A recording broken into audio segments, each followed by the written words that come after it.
పేదల ఇల్లు కూల్చివేత అంశం పొలిటికల్ టర్న్ తీసుకుంది. బీఆర్ఎస్ వర్కింగ్ ప్రెసిడెంట్ మాజీ మంత్రి కేటీఆర్ ఇవాళ ఖమ్మం జిల్లాలో పర్యటించనున్నారు. ఇవాళ వెలుగుమట్ల బాధితుల్ని పరామర్శించనున్నారు. బాధితుల్ని నేరుగా కలిసి వారి సమస్యలు కేటీఆర్ అడిగి తెలుసుకోనున్నారు. ఈ పర్యటనకు సంబంధించిన ఏర్పాట్లను పూర్తి చేశారు. ఈ పర్యటన నేపథ్యంలో ఖమ్మం జిల్లా బీఆర్ఎస్ శ్రేణులు భారీ స్థాయిలో సమీకరణకు సిద్ధమవుతున్నాయి.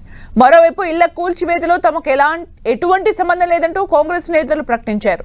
250 కోట్ల రూపాయల ప్రభుత్వ భూమిని కాపాడామంటూ కలెక్టర్ ప్రకటన చేశారు. అయితే మంత్రులకు తెలియకుండా కూల్చివేతలు సాధ్యమేనా అని బాధితులు ప్రశ్నిస్తున్నారు. పేదల్ని ప్రేరేపించి ఇల్లు కూల్చివేయించారంటూ ముగ్గురిపై కేసు నమోదైంది. ఇప్పటికే నిరాశ్రయులకు వామపక్షాలతో పాటు బీజేపీ మద్దతు ప్రకటించి ఆందోళనలు చేస్తోంది.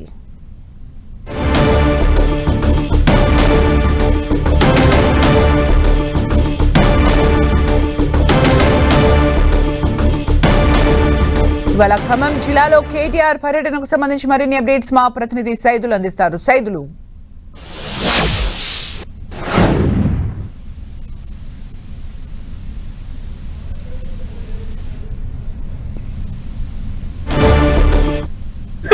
రాజకీయాలకు సంబంధించినట్లు కూడా ఇప్పుడు పేదల భూములే కేర్ ఆఫ్ అడ్రస్ గా మారిన పరిస్థితి కనిపిస్తుంది.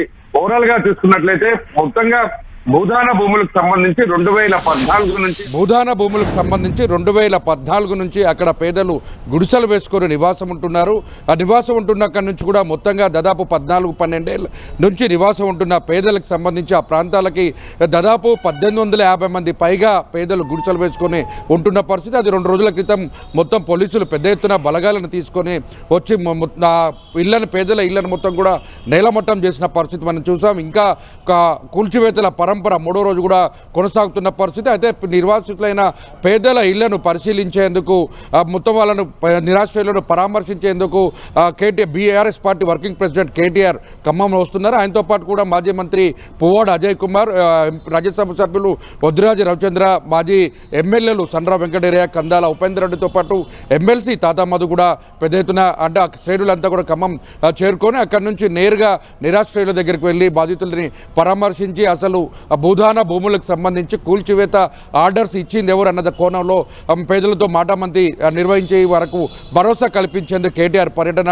ఖమ్మంలో కొనసాగనుంది. దీనికి సంబంధించి ఇప్పటివరకైతే ఒక స్పష్టత దానికి సంబంధించి రావాల్సి ఉంది. ఎందుకంటే ఇప్పటివరకు కేటీఆర్ టూర్కు సంబంధించి కూడా పూర్తిగా పార్టీ జిల్లా అధ్యక్షుడు తాతా మధు ప్రకటన చేసినప్పటికీ అధికారికమైన ప్రకటన మధ్యాహ్నం 12 గంటల తర్వాత ఆయన ఖమ్మం చేరుకుంటారు. ఆయనతో పాటు మాజీ మంత్రి పువ్వాడ అజయ్ కుమార్ కూడా హైదరాబాద్ నుంచి నేరుగా చేరుకొని నిరాశ్రయులైన పేదలను కలుస్తారని చెప్తున్నారు. ఇప్పటికే భూములకు సంబంధించినటువంటి అంశాన్ని మనం ఒకసారి పరిశీలిస్తే మాత్రం దాదాపు 250 కోట్ల రూపాయలకు సంబంధించిన ప్రభుత్వ భూదాన భూమిని కాపాడమంటూ కలెక్టర్ అందీప్ ఒక ప్రకటన చేశారు.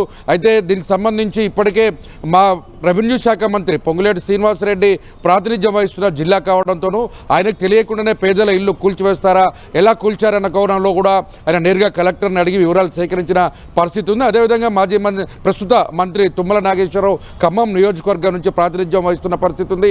ఆయనకు తెలియకుండా ఎలా కూల్చారంటూ కూడా పేద ప్రజలు అటు బీఆర్ఎస్ పార్టీకి సంబంధించిన నేతలు కూడా ప్రశ్నిస్తున్న పరిస్థితి కనిపిస్తుంది. ఇప్పటికే పేదల పక్షాన పోరాడేందుకు వామపక్షాలు CPM, CPI, ML democracy, mass లైన్తో పాటు కూడా బీజేపీ పార్టీ, బీఆర్ఎస్ పార్టీ మద్దతు పలికి ఆందోళన కొనసాగించే అవకాశం ఉంది. అయితే ఇప్పుడు కేటీఆర్ పర్యటన ఆద్యంతం ఉత్కంఠభరితంగా కొనసాగనుంది. ఎందుకంటే ఆయన పర్యటన నిరంతరంగా కొనసాగనిస్తారా లేక అడ్డుకుంటారా అన్న కోణంలో కూడా చర్చ కూడా కొనసాగుతుంది. ఇప్పటికే భూ నిర్వాసితులు ఎవరైతే ఉన్నారో ఇళ్ల నిర్వాసితుల దగ్గరకు సంబంధించి అటు అంబేద్కర్ భవన్లో నేరుగా వెళ్తారా, సంఘటనా స్థలానికి వెళ్ళి ఇళ్ల కూల్చివేతను పరిశీలించేందుకు అనుమతి ఇస్తారా లేదన్న కోణంలో మాత్రం చర్చ కొనసాగుతుంది. మొత్తంగా బీఆర్ఎస్ ఇప్పుడు పేదల ఇళ్లకు సంబంధించి భూదాన భూములు మొత్తం రాజకీయ టర్న్ తీసుకుంది. మొత్తం తెలంగాణ రాష్ట్ర రాజకీయాలను అంతా మొత్తంగా ప్రభావితం చేస్తుందని కూడా చెప్పుకోవచ్చు. ఏదేమైనప్పుడు కూడా ఖమ్మం జిల్లా రాజకీయాలు మొత్తం హీట్ ఎక్కాయని కూడా చెప్పుకోవచ్చు. Thank you Saidulu.